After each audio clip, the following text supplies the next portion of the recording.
Download aplikasi Tarbiyah Sunnah di handphone Anda. Tersedia di Google Play dan App Store. Bismillahirrahmanirrahim. Assalamualaikum warahmatullahi wabarakatuh. Alhamdulillahilladzi hadana lihadza wa ma kunna linahtadiya laula an hadana Allah. Wa asyhadu an la ilaha illallah wahdahu la syarika lah wa asyhadu anna Muhammadan abduhu wa rasuluh sallallahu alaihi wa ala alihi wa ashabihi wa sallama tasliman mazida wa ba'd. Hadirin jamaah, ikhwan dan akhwat yang Allah muliakan, atas hidayah, taufik, rahmat dari Allah Subhanahu wa Ta'ala, kita bisa datang ke tempat ini, berkumpul di sini, di tengah hiruk pikuk suara manusia, terutama anak-anak, nuting jararit, ting gorowok tah. Tapi alhamdulillah, atas izin Allah pula kita bisa berbincang dengan perbincangan yang bermanfaat insyaallah, dengan mengangkat tema yang sangat penting, yaitu mengobati hati.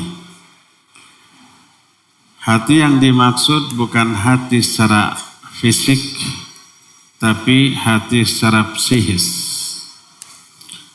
yang dijelaskan oleh Nabi alaihi salatu wassalam, ala wa inna fil jasadi mudghah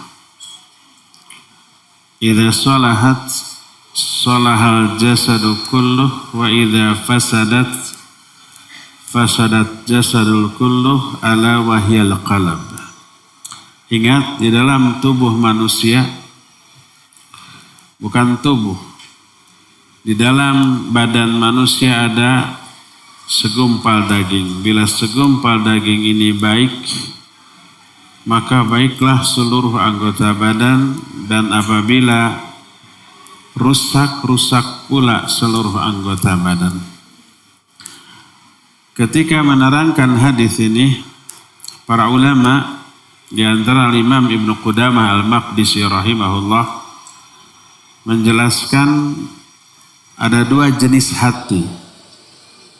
Pertama, hati jasmani, kedua hati rohani. Hati jasmani maknanya adalah jantung. Dan ini bukan ranah kita.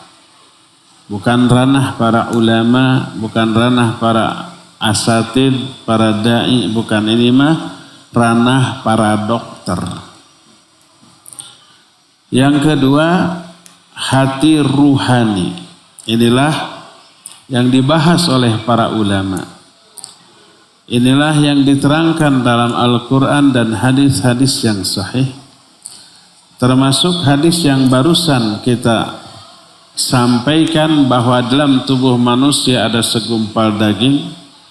Bila segumpal daging ini baik seluruh anggota badan, maksudnya adalah hati ruhani. Karena hati inilah yang menjadi raja, komandan bagi seluruh anggota badan kita. Apabila hatinya baik, hati ini akan memerintahkan seluruh anggota badannya untuk berbuat baik.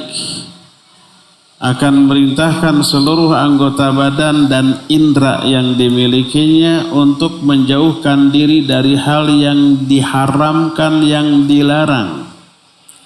Oleh karena itu, kondisi hati mempengaruhi dengan memberikan pengaruh yang besar terhadap amal yang akan dilakukan oleh tangan kita, oleh kaki kita, oleh mata kita, oleh mulut kita. Karena semua indera dan anggota badan kita itu hanya sebagai pelaksana dari perintah yang keluar dari hati. Dari sinilah kita memandang sangat pentingnya memperhatikan kondisi hati, memperbaiki keadaan hati agar hati ini apabila baik dia akan memberikan instruksi dan perintah kepada anggota badan untuk mengamalkan amalan-amalan yang baik pula sebaik kondisi hatinya. Lalu para ulama diantaranya Syekhul Islam Ibn Taimiyah rahimahullah dalam Majmul Fatawanya, beliau menerangkan bahwa hati manusia itu ada 3 jenis. Kita nanti bisa mengetahui hati kita ini termasuk hati jenis yang mana. Apakah yang terbaik, terburuk, atau ada di tengah-tengah antara baik dan buruk. Dan kita semua wajib berikhtiar, berusaha, berjuang untuk memiliki hati sebaik-baik hati manusia. Karena manusia dengan kondisi hati yang baik, manusia seperti itulah yang layak diberi anugerah hidayah oleh Allah Subhanahu wa taala, diberikan iman, diberikan rahmat, diberikan keridhoannya, diberikan cinta dan kasih sayangnya dan seterusnya. Innallaha atau inna rabbaka huwa a'lamu biman dhalla an sabilihi wa huwa a'lamu bil muhtadin. Allah lebih tahu siapa orang yang layak disesatkan dan siapa orang yang layak diberi hidayah. Berdasarkan hal itu, maka wajib bagi kita untuk mengetahui kondisi-kondisi hati yang Allah terangkan dalam Al-Quran, dalam hadis yang sahih, kemudian diterangkan oleh para ulama dalam kitab-kitab mereka. Ada 3 jenis hati. Hati yang pertama, dan ini hati yang terbaik, yaitu hati yang hidup secara sehat. Kenapa hidup secara sehat? Karena hati ini diberi nutrisi, diberi konsumsi, diberi suplemen, diberi vitamin yang memang dibutuhkan oleh hati. Hati dan jasad itu sama. Hati seperti jasad, jasad bisa sehat, bisa sakit, bisa mati. Hati juga begitu, bisa sehat, bisa sakit, bisa mati juga.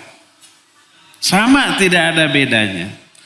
Kalau jasad kita ingin sehat, apa yang harus kita lakukan? Beri nutrisi yang bagus. Makan dengan makanan yang penuh gizi, dengan gizi yang seimbang. Jangan sembarang makan. Jangan makan makanan-makanan yang akan merusak tubuh kita. Akan menyebabkan pembuluh darah menjadi tersumbat. Akan menyebabkan kolesterol tinggi, menyebabkan kadar gula jadi tinggi, menyebabkan asam urat tinggi, menyebabkan darah tinggi. Akhirnya bagian terpenting dari organ tubuh kita seperti jantung, seperti hati, seperti ginjal, seperti paru-paru jadi rusak. Hindarkan makanan-makanan yang jelek. Kalau dokter ya yang bilang, hindarkan goreng-gorengan, keawonan, bala-bala, comro, cireng, cibai, cirambai, yang begitu hindarkan. Bukan haram, enggak, halal, tapi bisa merusak tubuh. Jangan berlebihan mengkonsumsi gula, hindarkan gula. Kalau madu boleh. Hindarkan segala macam yang bisa merusak tubuh. Olahraga secara rutin teratur sesuai dengan kondisi kita, maka badan kita sehat. Jiwa pun seperti itu. Butuh nutrisi, butuh vitamin, butuh konsumsi, butuh suplemen agar jiwa kita sehat. Apa konsumsinya, nutrisinya, suplemennya yang dibutuhkan oleh jiwa kita? konsumsinya itu ilmu. Suplemennya, nutrisinya, itu adalah yang dibutuhkan oleh jiwa kita. Yaitu ilmu, yaitu iman, yaitu tauhid, yaitu apapun yang dibutuhkan oleh jiwa kita, termasuk ibadah, amal soleh, yang itu ibarat olahraga bagi tubuh kita. Apa yang terjadi bagi tubuh kita apabila kita olahraga? Maka kita akan berkeringat, ya enggak? Keringat itu mengeluarkan racun. Keringat itu mengeluarkan lemak.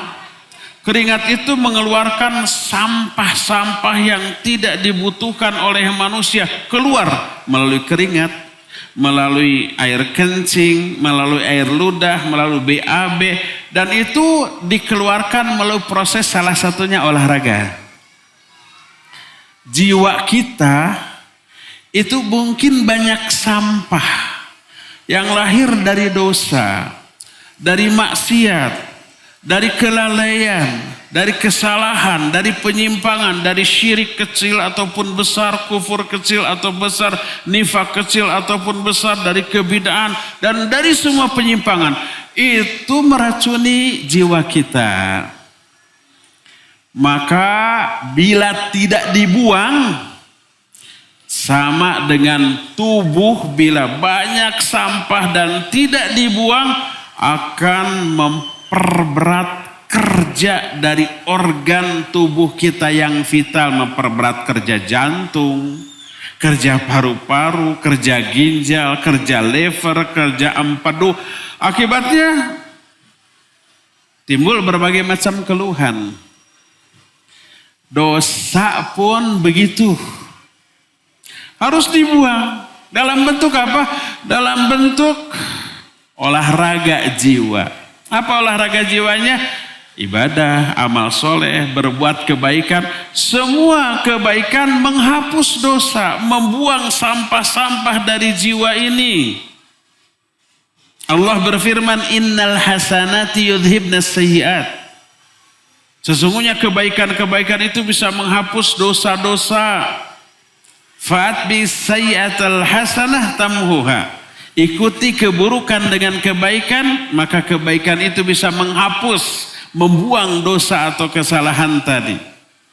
As-salawatul khams wal jumu'ah ilal jumu'ah wal ramadan ila ramadan wal umrah ilal umrah mukaffiratun liman bainahun. Salat yang 5 waktu, Jumat ke Jumat, Ramadan ke Ramadan, umrah ke umrah, itu menghapus dosa-dosa yang dilakukan di antara ibadah-ibadah tadi. Walhasil semua ibadah, amal soleh, kebaikan itu membuang dosa, kesalahan. Seperti halnya badan kita membuang racun, membuang lemak, membuang semua sampah-sampah dalam tubuh kita. Maka hanya dengan cara seperti itulah jiwa kita akan sehat. Beri nutrisi yang baik berupa ilmu, berupa iman, berupa amal soleh, berupa kebaikan, dan lakukan olahraga. Bagi jiwa, apa olahraganya? Semua bentuk ibadah dan amal soleh. Baik sholat, saum, termasuk baca Al-Quran, berzikir, infak dan sedekah, belajar ilmu, mengajarkan ilmu. Itu membuang, menghapus dosa-dosa yang membebani jiwa. Sehingga jiwa ini menjadi ngemplong, menjadi enteng dan ringan. Dari sinilah maka akan diraih kesehatan bagi jiwa. Sehingga jiwa ini akan hidup dalam keadaan sehat walafiat. Kalau sehat, ibarat badan yang sehat, melakukan aktivitas apapun semangat, kuat, mau jogging, mau lari, mau sprint, mau salto juga bisa. Kalau badan kita sehat, badan kita, tubuh kita lentur, otot-ototnya juga supel, maka gerakan apapun, seberat apapun kita bisa lakukan. Jiwa yang hidup secara sehat juga begitu. Dia enteng dalam melakukan ibadah. Amal soleh, baik yang fardu ataupun yang sunnah. Bangun malam pun tidak akan terasa berat. Saum sunnah pun tidak akan merasa berat. Membaca Al-Quran berlembar-lembar pun tidak akan merasa berat. Semuanya terhandle karena kondisi jiwa yang memang bagus. Itulah kondisi jiwa yang pertama. Yaitu apa? Hati yang hidup dalam keadaan sehat. Dan inilah hatinya orang mukmin. Orang bertakwa, orang soleh, keimanannya, ketakwaannya, kesolehannya itu disebabkan karena ilmu yang mereka fahami, yang mereka pelajari, yang mereka cari. Karena ilmu memberi motivasi, memberi dorongan. Ilmu itu hidayah. Hidayah berupa petunjuk. Sekaligus ilmu itu mengundang turunnya hidayah taufik dari Allah Subhanahu wa ta'ala. Maka ketakwaan, keimanan, kesolehan, apapun termasuk kesabaran, termasuk perbuatan baik, itu lahirnya dari ilmu yang menjadi konsumsi pokok bagi jiwa kita. Dan kita harus berupaya untuk memiliki hati yang seperti ini. Hati yang hidup dalam keadaan sehat.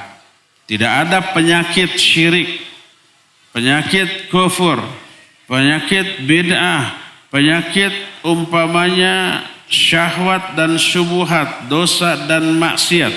Maka tidak ada, atau kalau toh ada dalam kadar yang sangat sedikit dan kecil sehingga bisa terhandle.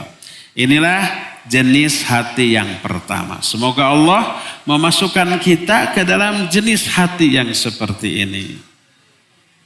Kedua, jenis hati yang hidup tapi sakit. Siapa orang yang memiliki hati itu? Ini umumnya kita loh. Umumnya kaum muslimin, dia muslim. Hatinya hidup.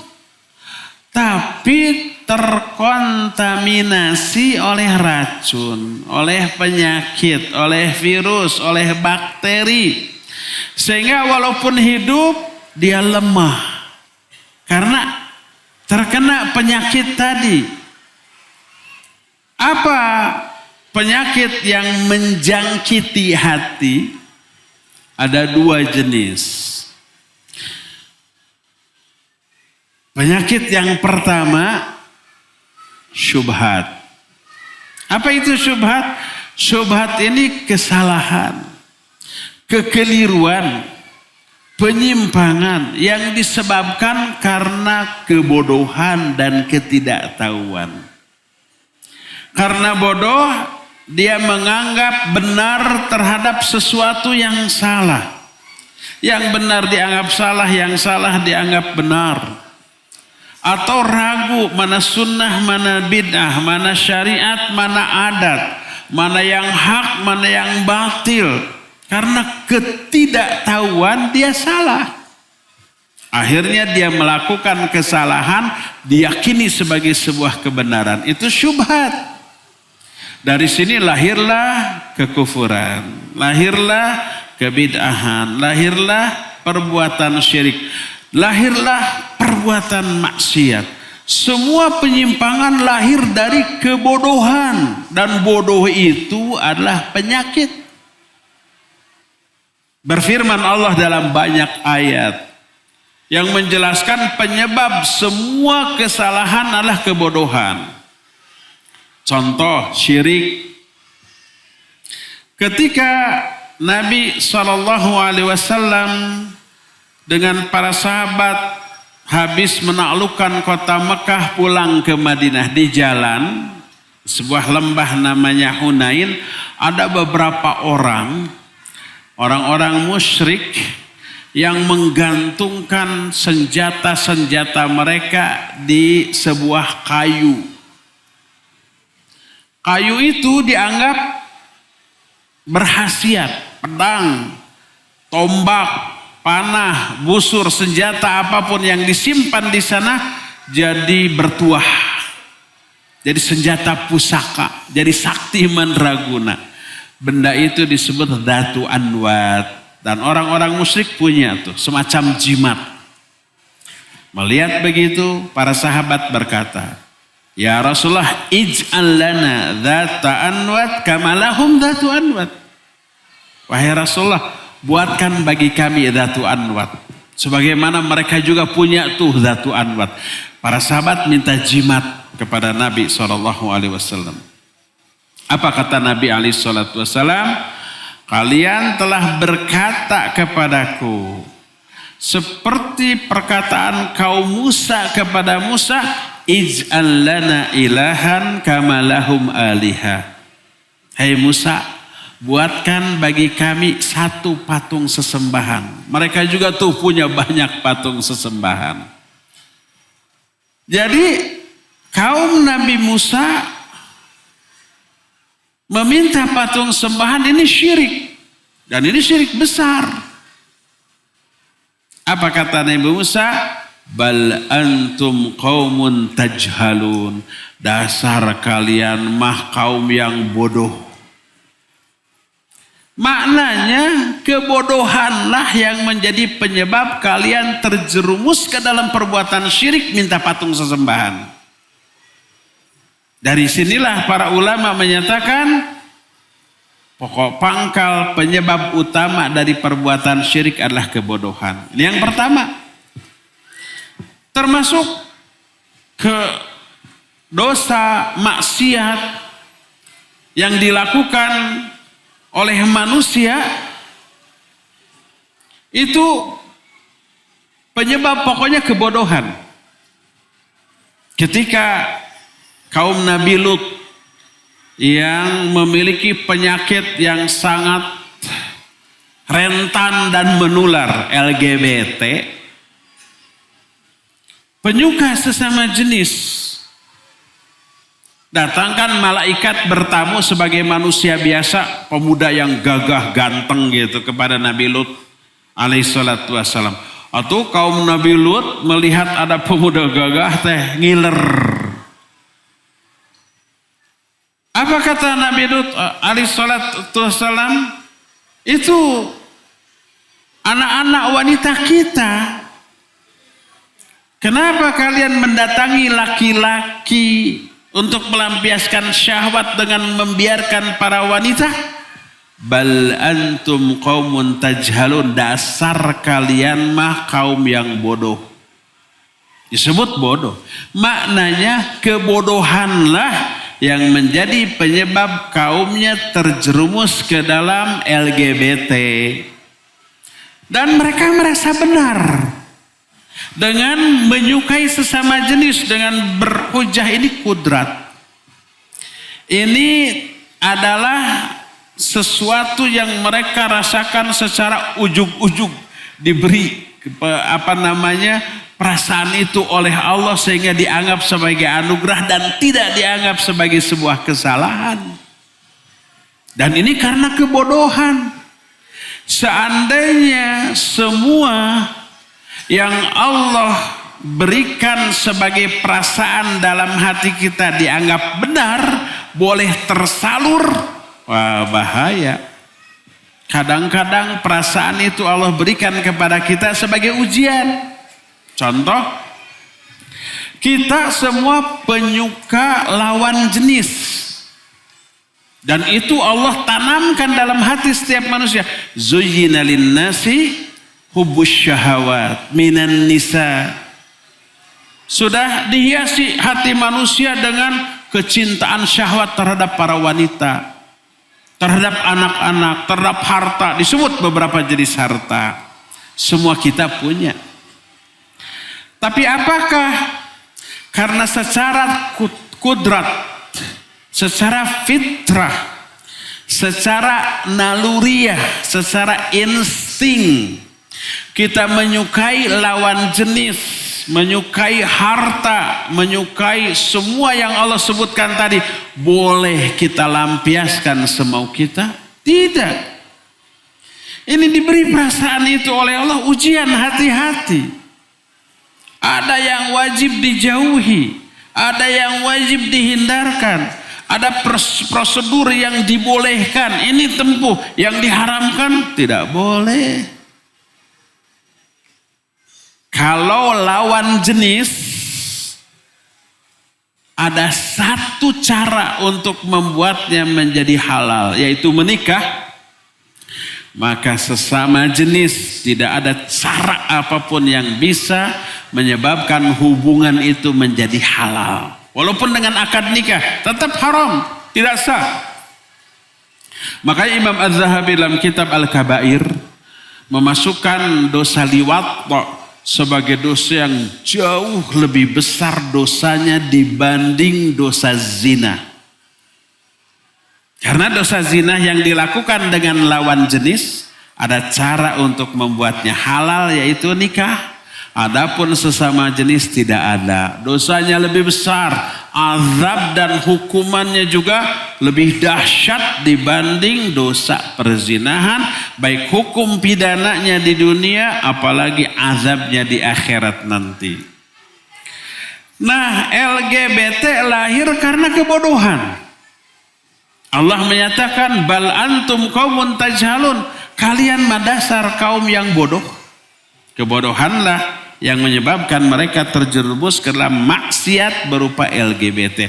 Walhasil semua penyimpangan, semua kesalahan, baik dalam masalah tauhid menjadi syirik, masalah keimanan menjadi kufur, masalah manhaj terjerumus ke dalam kebid'ahan, atau terjerumus ke dalam dosa dan maksiat, penyebab utamanya adalah kebodohan.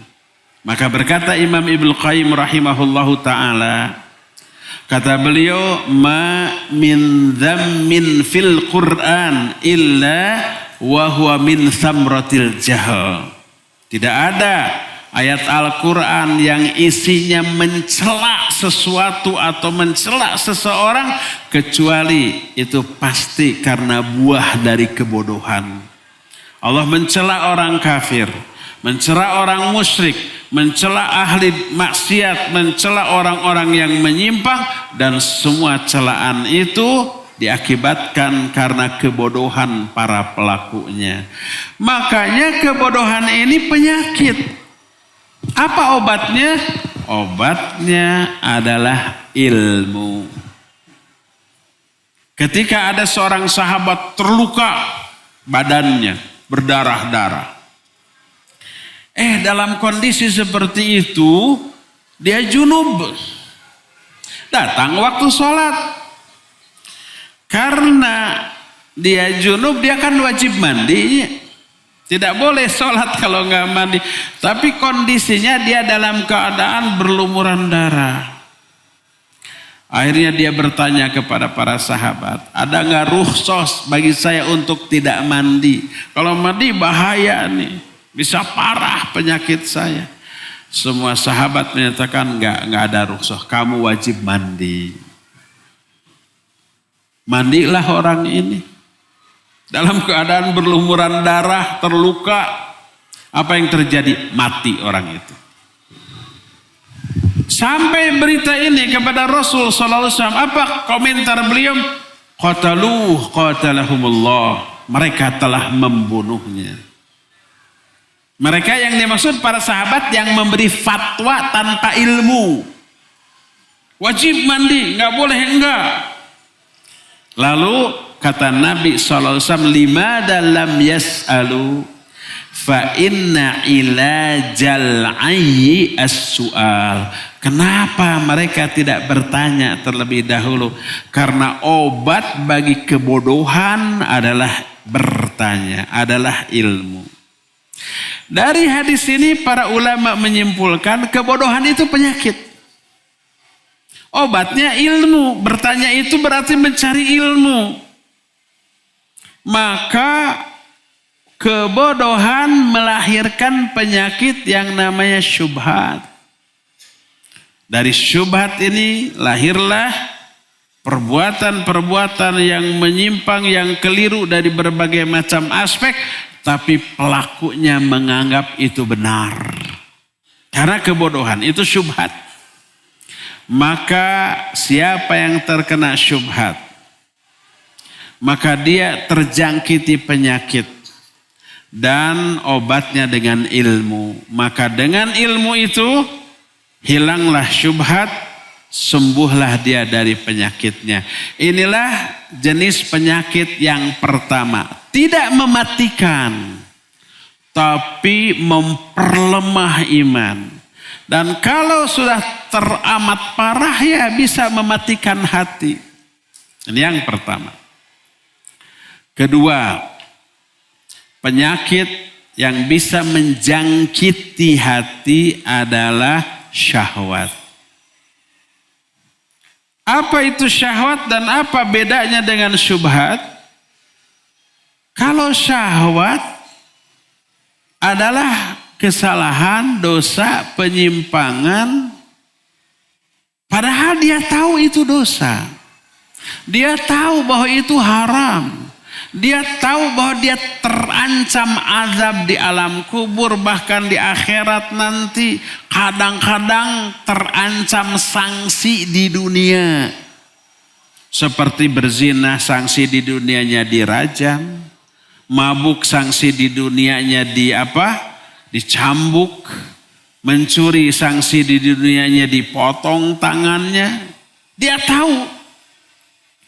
Tapi kenapa dia lakukan? Karena hawa nafsu. Ini yang banyak dilakukan oleh kaum muslimin.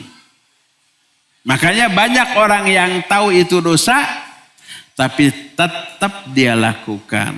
Contohnya apa?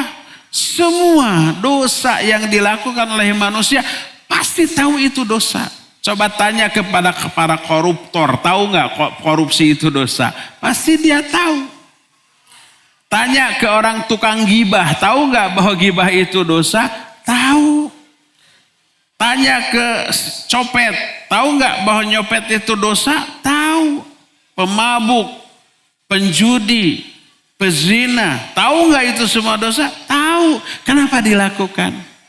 Karena hawa nafsu. Ada kesenangan di sana. Ini yang membuat hati menjadi sakit juga. Terjangkiti oleh penyakit yang namanya syahwat. Apa obat dari syahwat ini? Obatnya adalah ibadah dan amal soleh. Memaksakan diri dia. Seperti umpamanya ya, orang yang obesitas. Punten, bukan nyindir ke diri sendiri. Saya tidak obesitas. Saking mah cekapnya. Tahu di dalam tubuhnya ini banyak lemak. Kolesterolnya kadarnya tinggi. Tahu kadar gulanya tinggi. Tahu kalau makan bala-bala sama cikopi pagi-pagi yang pakai gula itu membahayakan tubuh. Tahu dia itu harus gerak, harus olahraga. Tahu bahwa dirinya itu tidak boleh ngemil terus diem mager pewe, nggak boleh. Tapi kenapa dia tetap begitu? Rata-rata yang gemuk kan kerjaannya begitunya, diem gitu ya. Kalau tukang nonton TV, nonton YouTube sambil ngemil, nggak mau gerak. Diajak lari, diajak jalan kaki, dia susah. Diajak diet, coba hindari nasi putih. Jangan makan bala-bala, padahal itu kesenangannya. Jangan makan semua makanan yang terbuat dari tepung, karena itu membahayakan tubuh. Jangan makan gula. Jangan memakan makanan-makanan yang bisa memperparah kondisi tubuh. Dia tahu. Setiap konsultasi ke dokter, ini larangannya, ini larangan. Diet harus begini, harus begini. harus berlapar-lapar. Dia tahu. Tapi kenapa dia tidak mau melakukan saran dokter? Itu karena syahwat terhadap makanan. Dia nggak tahan melihat bala-bala sama cikopi pagi-pagi. Walaupun akhirnya mah gendut-gendut lah. Satu bala-bala kalorinya berapa? Bisa 100 gram. 10.000 gram tah. Warag barjeng teu warga eta teh. Sambil lihat, sambil ngaji, keripik kentang teh 1/2 kilo atuh. Coba kumaha teu gendut. Dia tahu. Itu teh membahayakan tubuhnya, bukan menurunkan berat badannya, menurunkan kadar kolesterol, kadar gula, tapi menambah. Kenapa dia lakukan? Karena syahwat terhadap makanan tidak bisa dia hindari. Seperti itu pelaku maksiat. Dia tahu gibah itu haram, tapi kenapa dia tetap melaksanakannya? Ada kesenangan dalam gibah. Dia tahu umpamanya bahwa mabuk, berjudi, berzina itu haram. Gak peduli, ada kesenangan di sana. Itulah syahwat. Maka apa yang harus dilakukan? Wajib dia memaksakan diri untuk beramal soleh. Kalau umpamanya mau azan ke masjid begitu berat, begitu malas, paksakan saja sudah. Paksakan. Seperti orang yang gemuk, malas untuk lari. Paksakan, gusur. Pertama, jalan dulu. Jangan dulu lari, lari bisa pingsan dia. Jalan santai, speednya 3 lah gak apa-apa. Besoknya 4, besoknya 5, besoknya lagi terus agak cepat, lama-lama jogging. Lama-lama maraton lari, lama-lama bisa sprint. Tanpa terasa, latihan secara bertahap itu telah meluluhkan lemak-lemaknya, telah memperkuat otot-ototnya. Yang tadinya sprint itu berat, kok sekarang jadi ringan. Ditimbang teh sudah hilang 20 kilo. Dengan latihan yang dipaksakan.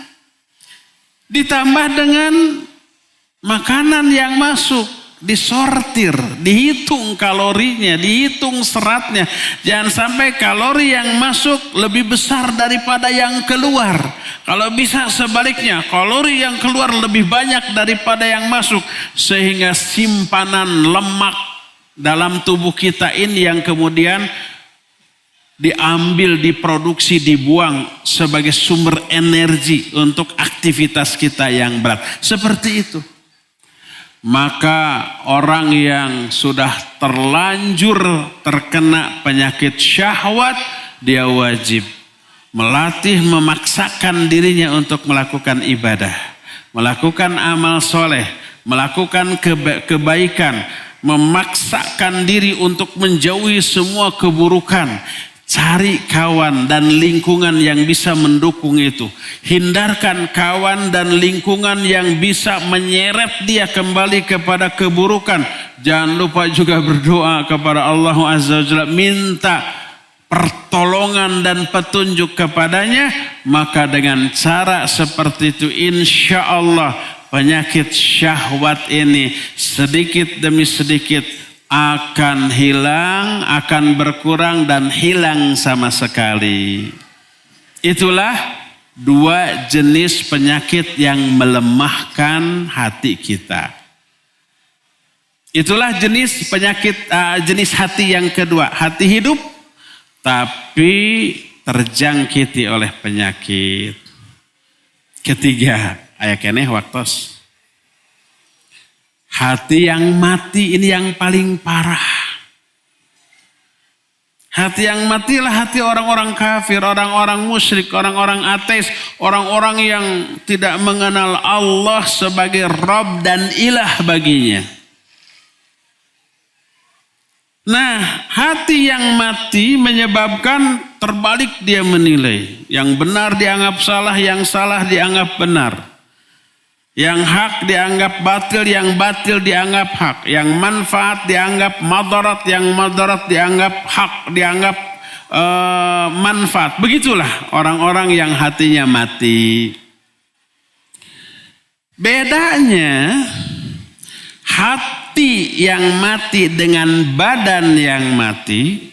Kalau badan yang mati sudah nggak bisa dihidupkan lagi, udah dikubur saja. Dengan cara apapun, teknologi secanggih apapun nggak bisa orang yang sudah mati dihidupkan lagi. Sampai kiamat nggak akan bisa. Adapun hati mah perbedaannya dengan badan, kalau sudah mati masih bisa dihidupkan lagi. Gimana caranya? Masukkan ruh ke dalam hati itu. Ruh itu menghidupkan jiwa atau hati yang sudah mati. Apa ruhnya? Ruhnya ini adalah Al-Quranul Karim. Masukkan Al-Quran ke dalam jiwa orang yang mati. Terangkan, ini wahyu Allah.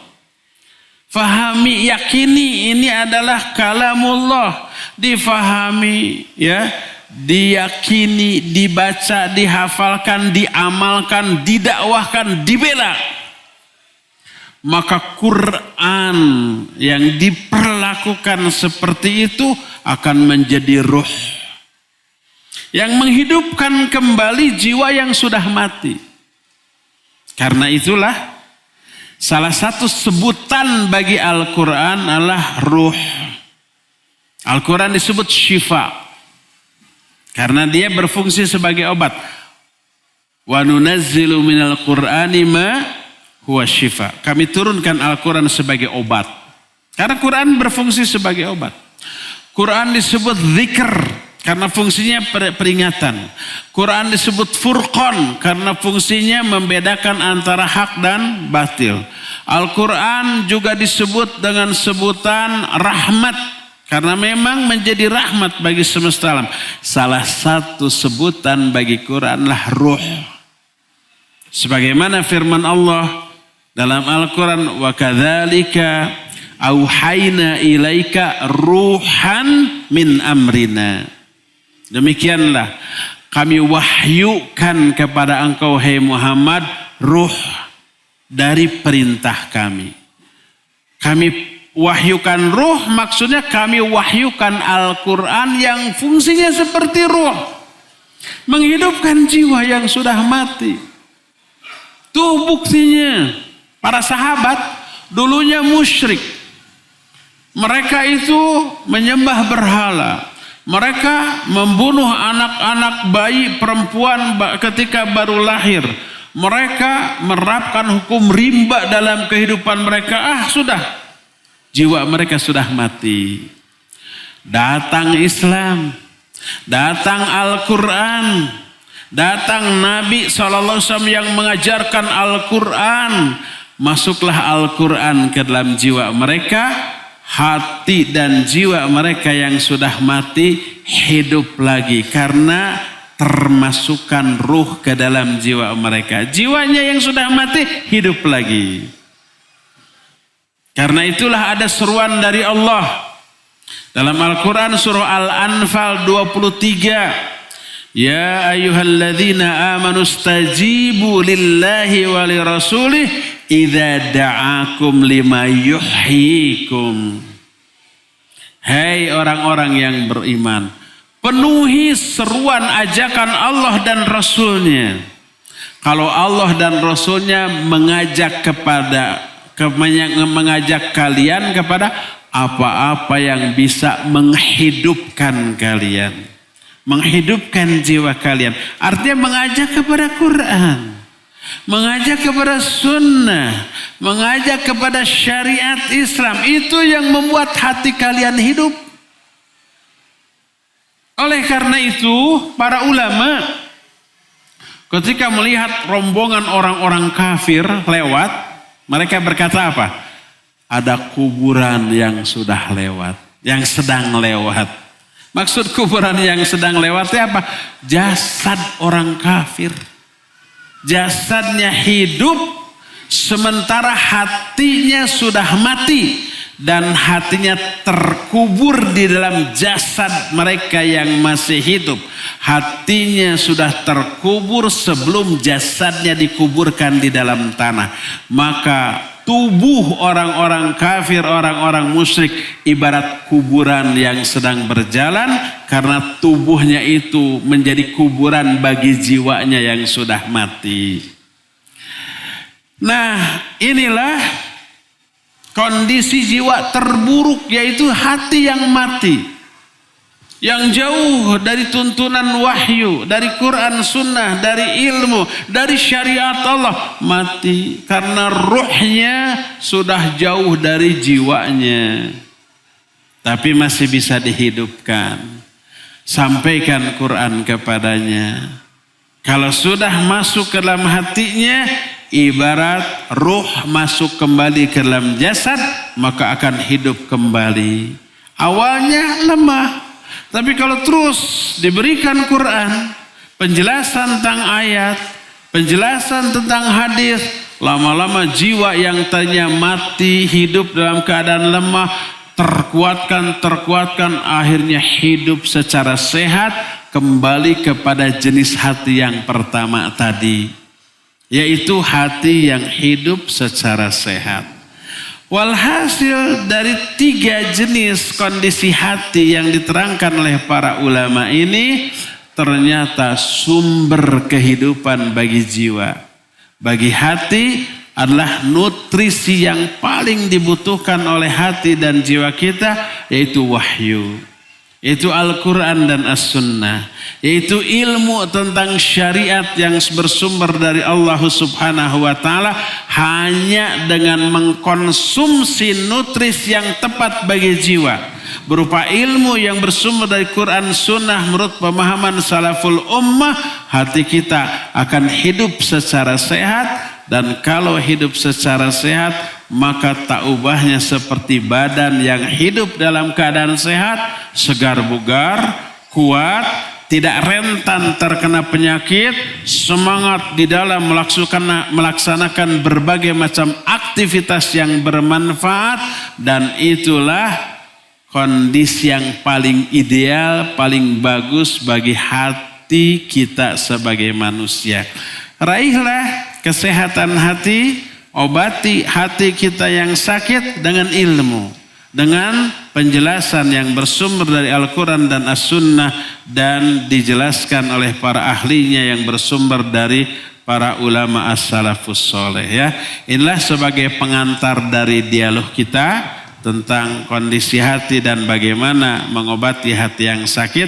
Dan kita masih punya sisa waktu untuk bertanya jawab. Untuk tanya jawab ini akan diatur oleh host kita AA Cepi Hafizahullah. Mangga. Baik, bagi para jamaah di Ikhwan, silakan acungkan tangannya yang akan bertanya. Yang depan terlebih dahulu bisa dibantu panitia, silakan di depan. Ini, acungkan tangannya dulu Kang. Ya, silakan. Dimohon untuk pertanyaannya yang berkesesuaian dengan tema ya. Ya, silakan. Bismillah. Assalamualaikum warahmatullahi wabarakatuh, Ustaz. Salam. Semoga Allah melindungi Ustaz dan seluruh kaum muslimin. Amin. Izin bertanya, Ustaz, bagaimana caranya menghilangkan was-was dalam hati, Ustaz? Was-was. Iya, was-was dalam hati. Ketika kita berbuat kebaikan, kadang niat sudah betul-betul, tapi syaitan datang dengan bisikannya. Kita berusaha untuk melawan, tapi bisikan itu kadang muncul lagi gitu, Ustaz, semakin dilawan malah semakin muncul lagi. Seperti contohnya ketika kita ingin berbuat kebaikan, misal berinfak atau apa, kadang ada pikiran takut ria atau apa, akhirnya gak jadi gitu karena perasaan was-was tadi. Nah, ini bagaimana cara mengatasi atau menghilangkan was-was tersebut, Ustaz? Sekian, jazakallah khairan. Langsung. Baik, barakallahu fiik. Pertanyaan, bagaimana cara menghilangkan was-was? Was-was ini ada beberapa jenis. Imam Al-Qurtubi rahimahullah dalam kitab At-Tadhkirah menyatakan was-was adalah bisikan setan yang isi bisikannya langsung muncul dalam hati. tanpa terdengar suara apapun di telinga. Nggak ada suara harewos bisikan ke dalam telinga yang terdengar, nggak ada. Tapi isi bisikannya langsung muncul dalam hati. Terutama dalam sholat dan bisa terjadi di luar sholat. Tidak hanya was-was bisikan setan ini mendorong manusia untuk berbuat dosa atau maksiat, kadang menggiring manusia untuk murtad, untuk kufur, untuk musyrik. Seperti contoh, setan akan berbisik kepada hati manusia, kamu berasal dari mana? Hati kita akan menjawab, dari ayah dan ibu. Ayah ibu dari mana? Kakek nenek. Kakek dari mana? Terus ke atas sampai berakhir di Adam. Siapa yang menciptakan Adam? Kita akan menjawab Allah. Siapa yang menciptakan Allah? Pertanyaan itu akan sampai ke sana. Itu was-was. Kata Nabi SAW, kalau sudah sampai kepada taraf itu, ta'awudlah kamu. Langsung mengatakan, a'udzubillahi minasyaitonirrajim. Atau dengan kalimat yang senada dengan itu, Rabbi a'udzubika min hamazatis syayatin wa a'udzubika Rabbi ayyahdurun. Boleh, pokoknya isinya perlindungan kepada Allah dari godangan setan. Lalu alihkan pikiran kita kepada yang lain-lain, yang lebih bermanfaat. Tinggalkan pikiran yang tadi, lupakan, berpikirlah kepada yang lain. Itu cara menghindari was-was setan di luar sholat. Apapun yang dibisikannya, umpama kita mau sholat, masuk masjid, banyak orang mau sholat sunnah, mungkin tahiyatul masjid atau qobla gitu ya, muncul, mumpung banyak orang nih gitu, riya lo. Sholat sunat ini tidak dosa kalau tidak dikerjakan, tapi kalau dikerjakan dengan riya, neraka lo. Nih ayatnya, fawailul lil musallin, salah satunya alladzina hum yuraun. Itu wajib, sholat wajib, apalagi yang sunnah. Sunnah, riya, neraka. Kalau tidak dilaksanakan, tidak dosa, maka nggak perlu. Sudah tegak mau takbir, muncul pikiran itu, nggak jadi. Begitu juga infak dan sodakoh, ada canceling, ada fakir miskin yang butuh, kita sudah ngodok saku, muncul setan. Oh, mumpung banyak orang nih, gitu. Ingin dipuji, ingin diviralkan, ingin ada yang milem, nanti viral, nanti kamu terkenal. Ingat, dosa besar bro. Kalau enggak ngasih enggak dosa, karena itu sunnah. Tapi kalau ngasih tapi riya, dosa besar. Akhirnya enggak jadi. Ada yang begitu? Ya, itu was-was. Apa yang harus kita lakukan? Pertama, ta'awud. Langsung, a'udzubillahi minasyaitonirrajim. Hayati, ya. Kemudian hilangkan. Enggak peduli dengan pujian orang, celaan orang. Saya memberi karena Allah.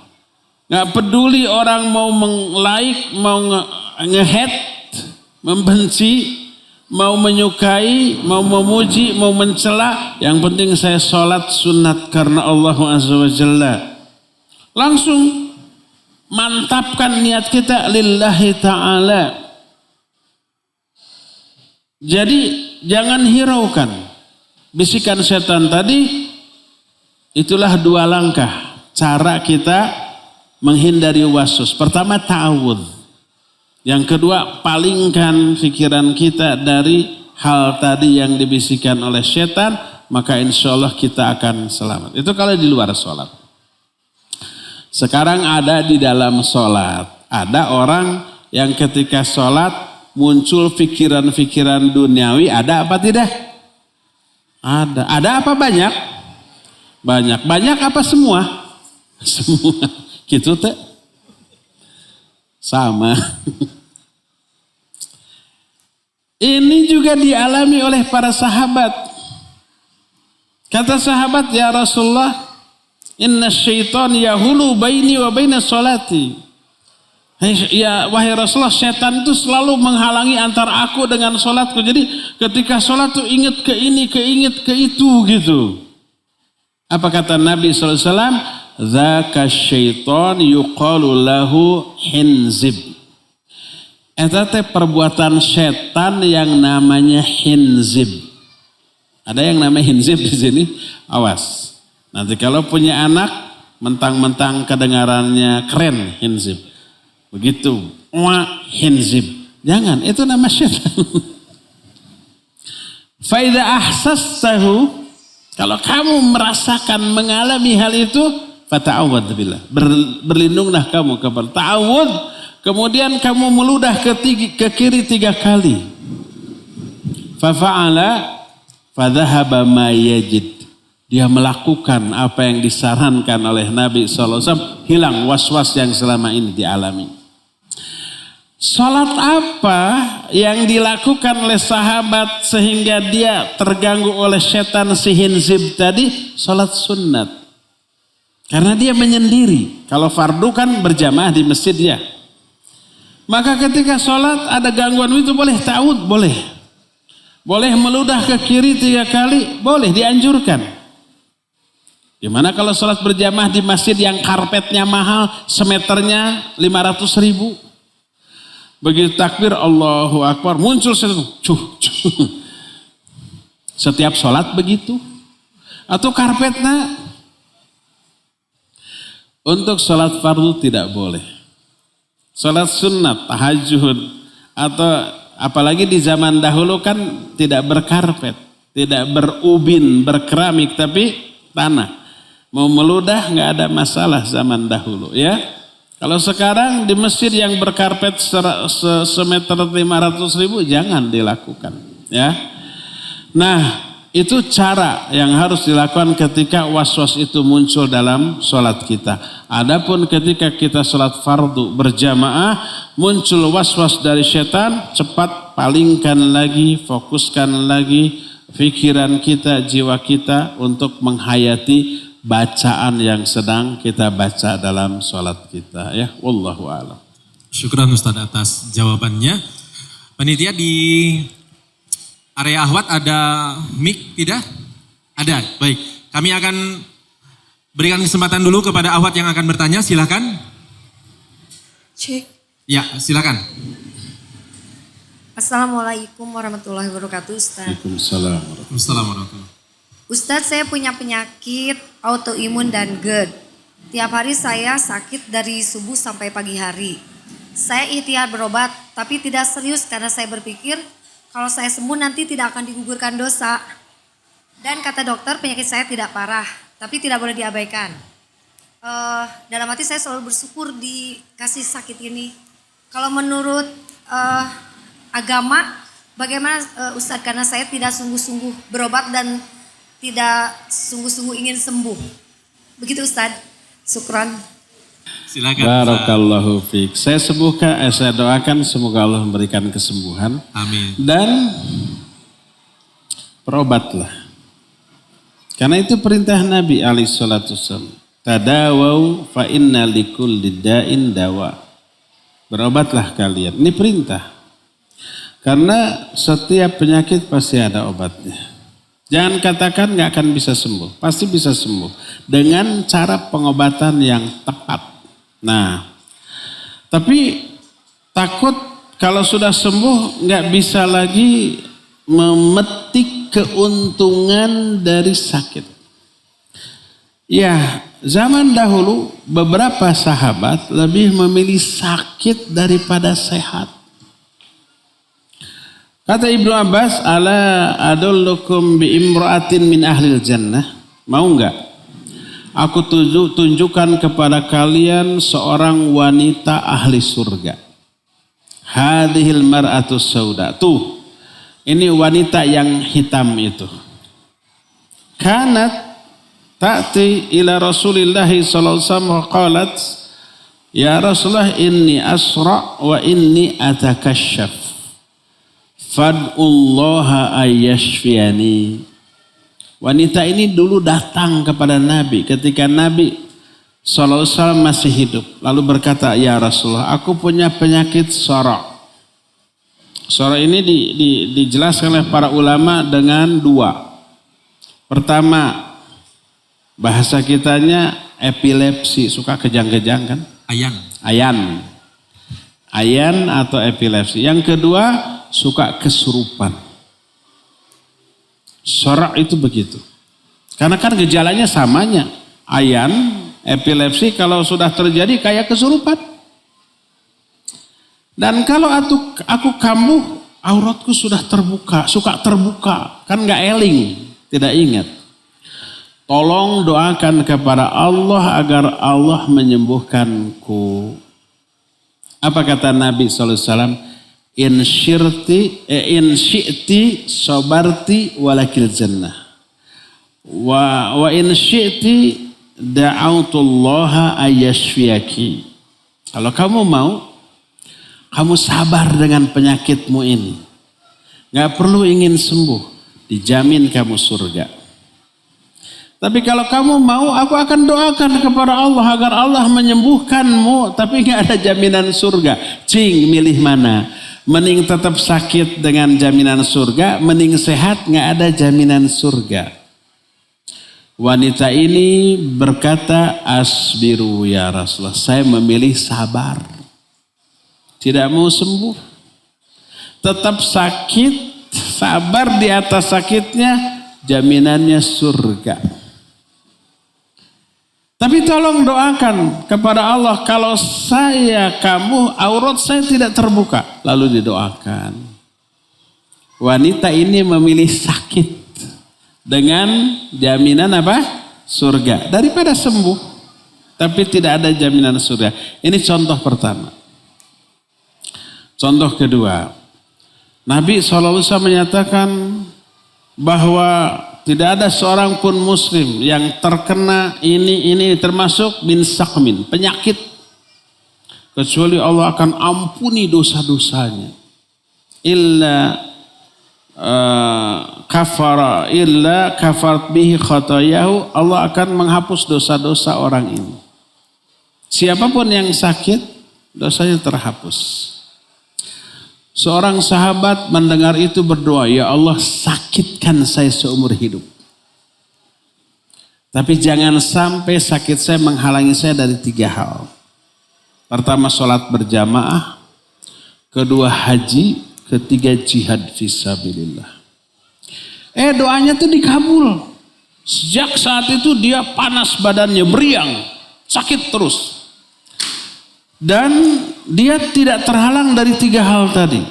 Berjamaah tetap. Ya, kalah kita mah sehat selalu masbuk. Ini mah sebelum adzan sudah ada di masjid. Padahal sakit meriang tuh. Dari jihad dia selalu yang pertama. Dan dari haji dia selalu berhaji. Sahabat ini kenapa memilih sakit? Karena sakitnya menggugurkan dosa-dosanya. Ini contoh kedua. Ketiga, Abu Bakar As-Siddiq radhiyallahu anhu sakit, ditengok oleh kawan-kawannya. Lalu kawannya berkata, ala nadwa lakat tabib, mau enggak? Aku panggilkan tabib bagimu agar kamu sembuh. Apa kata Abu Bakar? Qad ra'ani tabib, sang tabib sudah melihat aku. Terus para sahabatnya nanya, fama qala tabib, apa yang dikatakan oleh si tabib itu? Tabib itu berkata, inni fa'alul lima urid. Aku maha melaksanakan apapun yang aku kehendaki. Horeng semana horeng, tabib itu siapa? Allah. Dia tetap memilih sakit daripada diobati oleh tabib untuk sembuh.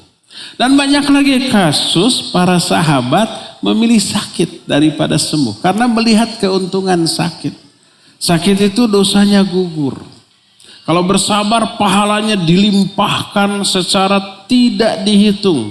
Innama yuwaffas sabiruna ajrahum bighairi hisab.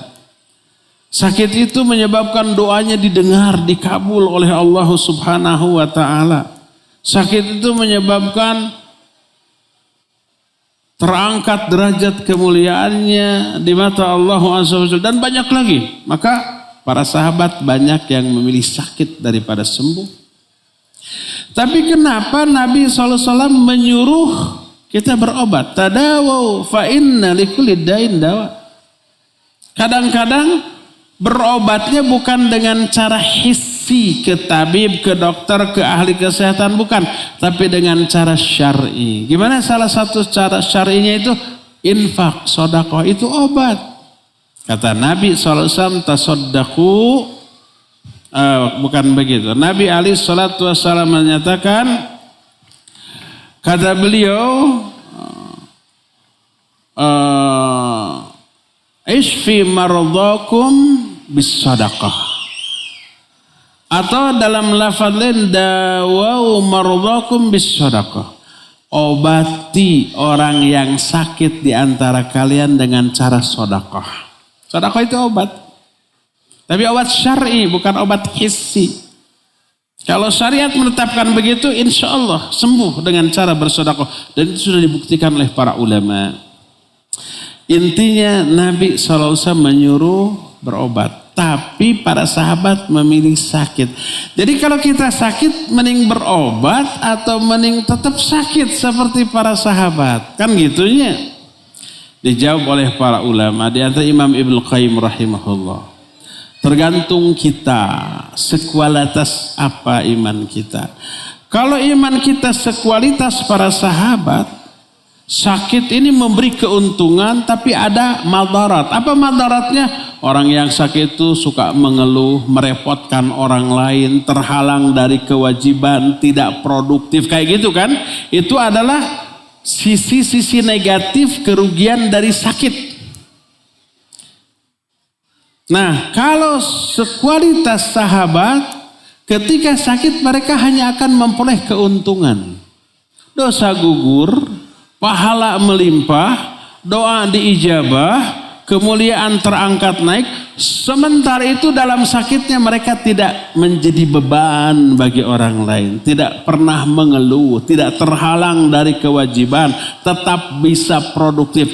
Intinya seluruh efek negatif dari sakit tidak ada dalam diri orang itu.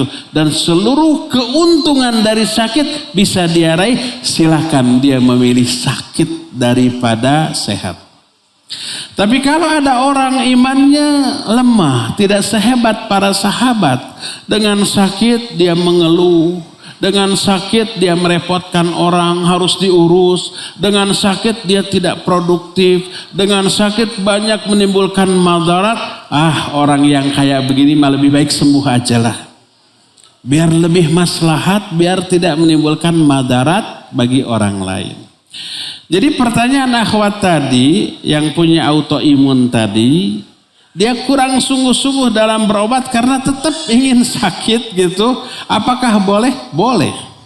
Seperti para sahabat, kalau sakitnya ini tidak memberi madarat, tidak memberi beban, tidak menghalangi kita dari produktivitas kita dan kewajiban kita, dan keuntungan sakit tetap bisa diperoleh, maka silakan dia memilih sakit tanpa menimbulkan efek buruk apapun, baik bagi diri ataupun bagi orang lain.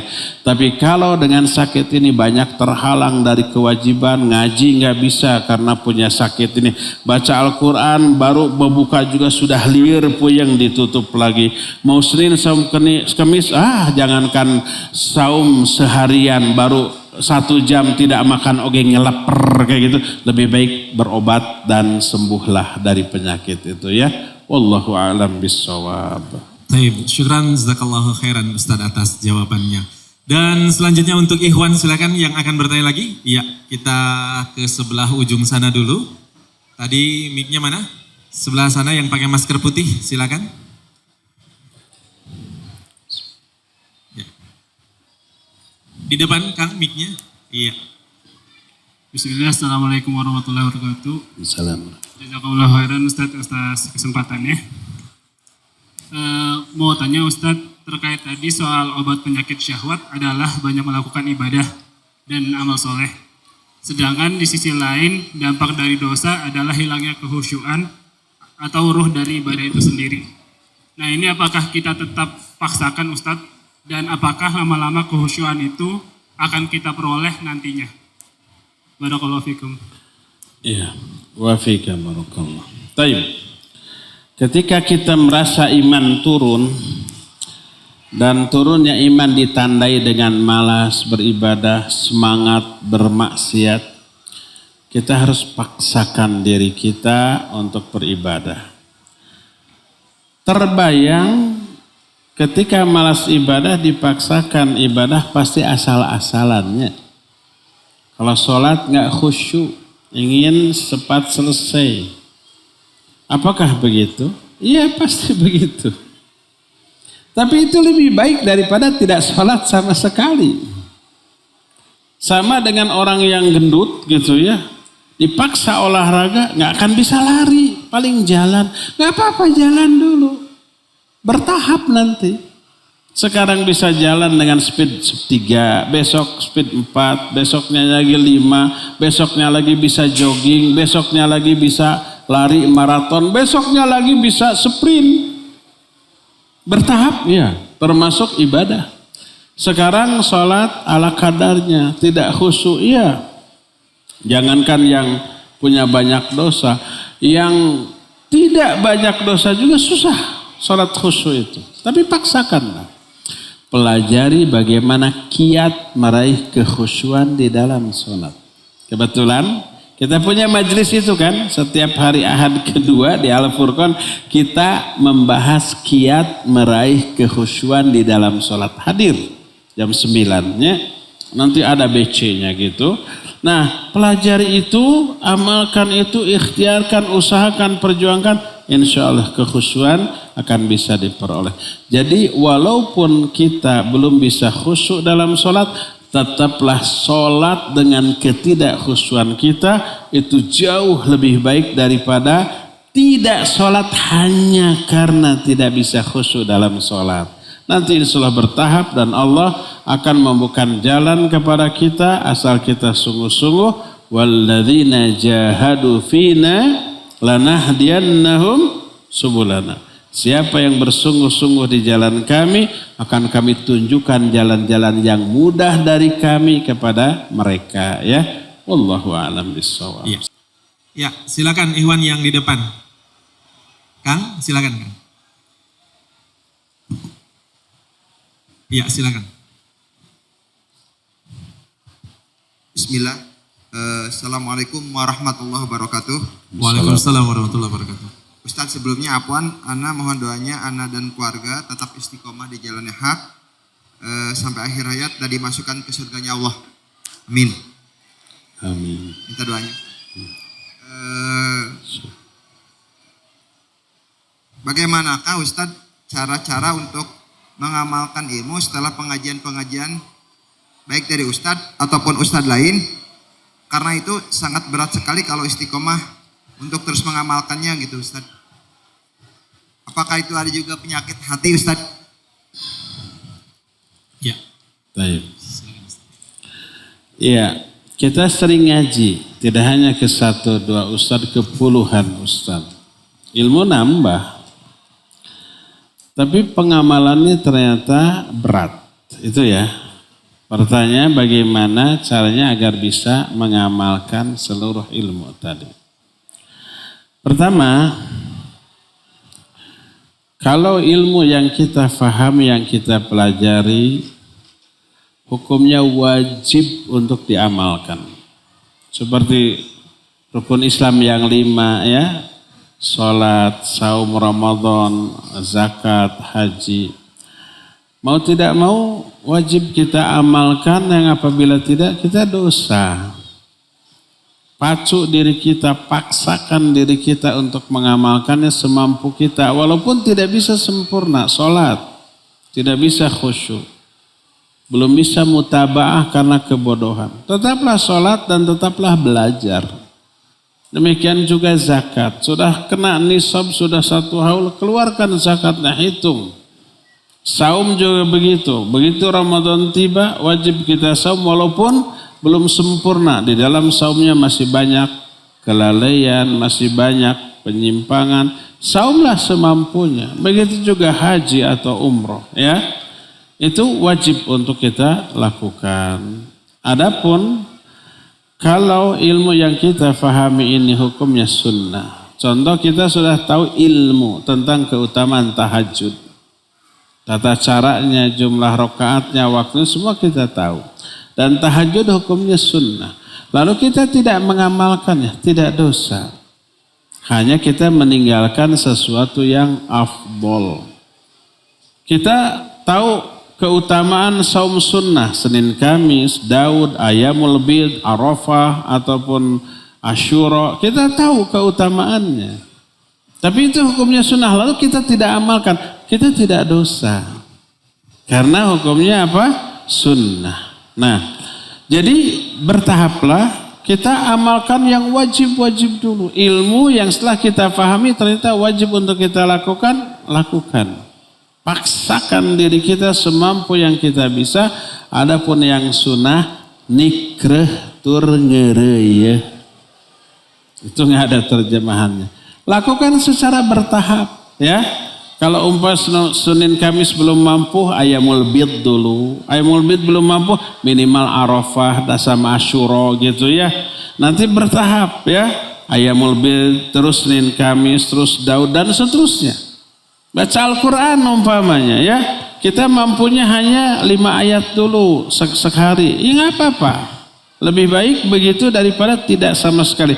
Besoknya meningkat 10 ayat. Besoknya sehalaman, besoknya selembar, besoknya lagi, terus bertahap untuk amalan sunnah semaksimal yang kita bisa, ya. Itu yang pertama.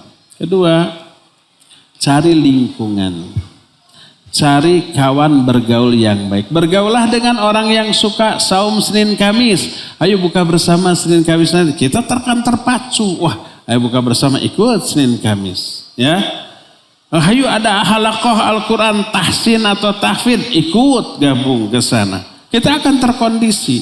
Cari situasi, lingkungan, cari halaqah, cari kawan bergaul yang bisa menuntun kita kepada kebaikan, dan hindarkan kawan-kawan yang bisa membuat kita lalai dari amal soleh yang hukumnya sunnah tadi, ya. Itu yang kedua. Ketiga, berdoa kepada Allah. Dan sampai Allah membiarkan kita lalai dari amalan-amalan sunnah, ya. Baca Rabbana la tuzigh qulubana ba'da id hadaitana sampai akhir. Allahumma ya muqallibal qulub tsabbit qalbi ala dinik. Allahumma ati nafsi taqwaha wa zakkiha anta khairu man zakka. Allahumma inni as'aluka fi'lal khairat wa tarkal munkarat, sampai seterusnya, ya. Berdoa kepada Allah Subhanahu wa taala. Itulah beberapa kiat agar kita nanti secara bertahap bisa mengamalkan ilmu yang sudah sampai kepada kita. Wallahu a'lam. Syukran Ustaz atas jawabannya. Kita beralih kembali kepada Ahwat, barangkali sudah ada yang ada. Satu pertanyaan lagi, silakan dari Ahwat. Ada, silakan. Cek. Ya, silakan. Bismillah. Semoga Allah merahmati Ustadz dan para ikhwan serta akhwat semua. Iya. Ana sedang dekat dengan laki-laki. Ana dikenal oleh semua keluarga besar dia. Begitupun dia dikenal di keluarga Ana. Hubungan 3 tahun. Ana merantau ke Bandung untuk kuliah. Selama kurang lebih 3 bulan kami pisah. Pikiran Ana sering terganggu tentang hubungan ini. Ana sadar hubungan ini haram, dilarang Allah. Ana ingin mengakhiri hubungan ini Ustadz, tapi Ana takut dipandang lain atau buruk oleh keluarga dia. Karena ibu dan ayahnya sayang kepada Ana dan sering memberi Ana hadiah dan selalu mengajak ketemu. Mohon nasihatnya Ustadz, jazakumullah khairan. Wa jazakillahu khairan. Iya, syahwat. Tahu itu haram. tahu itu tidak boleh. Kenapa dilakukan? Ada unsur kesenangan di sana ya. Chatting, komunikasi gitu. Apalagi kalau bertemu. Apa yang harus dilakukan? Sebenarnya sudah jelas. Si Ahwat tadi tahu itu haram, terlarang. Tegas. Apapun resikonya, jauhi yang haram itu. Walaupun dengan resiko dibenci orang. Tapi diridhoi oleh Allah Azza wa Jalla. Kalau saya tidak mau dibenci orang, ingin diridhoi orang, walaupun dibenci oleh Allah. Oh, itu lebih berbahaya loh. Ya. Kata Rasul sallallahu alaihi wasallam, beliau menyatakan, man askhatallaha biridhon nas, siapa orang yang mengundang murka Allah dengan melakukan hal yang diridhoi oleh manusia, Allah akan murka kepada dia dan manusia pun akan murka juga kepada dia. Sebaliknya, siapa yang ingin meraih ridho Allah walaupun dengan berakibat dibenci, dimurkai oleh manusia, Allah akan ridho kepada dia, nanti manusia juga ridho kepada Allah Azza wa Jalla. Siapa sih yang lebih kita prioritaskan penilaiannya tentang diri kita? Allah atau orang? Apalagi ini calon mertua kan baru calon. Belum tentu jadi loh. Kata orang Sundanya Hanas. Hanas namanya bahasa Indonesia. Hanas diperjuangkan, keridhoannya diambil, ternyata nggak jadi. Sudah kita berupaya ingin diridhoi, disukai sama dia, nggak jadi. Dan kita nggak tahu apa yang terjadi. Sudah dimurkai oleh Allah, ingin diridhoi oleh dia, nggak jadi mertuanya. Yang tersisa hanya murka Allah kepada dia. Maka tegaslah, maka Rasul SAW menyatakan, man taraka lillahi syai'a. Siapa orang yang meninggalkan sesuatu karena Allah, Allah akan ganti bagi dia dengan sesuatu yang lebih baik. Ya, jadi melihat kasus tadi tegas saja. Kalau ini maksiat, ini dosa, ini terlarang, ini haram, tegaslah apapun resikonya. Maka ridho Allah harus lebih kita prioritaskan, kita pentingkan, kita nomor satukan daripada ridho manusia. Lebih baik diridhoi oleh Allah walaupun dibenci oleh manusia daripada disukai oleh manusia tapi dimurkai oleh Allah Subhanahu wa taala ya. Tapi bermain cantiklah ya. Kemukakan alasannya dengan sebaik-baik cara, sebaik-baik momen ya, dan ya sebaik-baik alasan. Insyaallah Allah akan memberikan jalan keluar yang mudah bagi akhwat tersebut. Wallahu a'lam.